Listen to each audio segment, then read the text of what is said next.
Computer बन्द गरेपछि कुन मेमोरीमा भएको डाटा हराउँछ?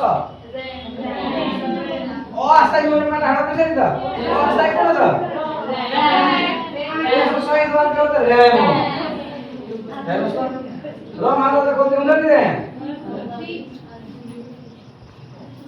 त्यसैले तपाईहरु प्र्याक्टिस गर्न चाहिँ एकदम जति सक्नुहुन्छ त्यति प्र्याक्टिस गर्नुस् के। अब हेर्नुस् त, कम्प्युटरको हार्डवेयरलाई नियन्त्रण गर्ने र प्रयोगकर्तालाई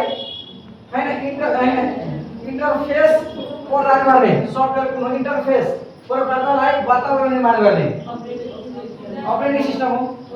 कन्फर्म हुनुहुन्छ? कतिजना अपरेटिङ सिस्टम हुनुहुन्छ?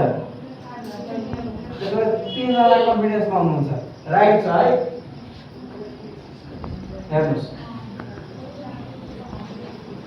यसरी नै तपाईहरुको इन्टरफेस खुल्ने छ तपाईहरुको मोबाइलमा। यसरी नै सोल्भ गर्नु होला। हेर्नुस्, 6 वटा मैले सोल्भ गरिदिएको छु। 6 वटा तपाईले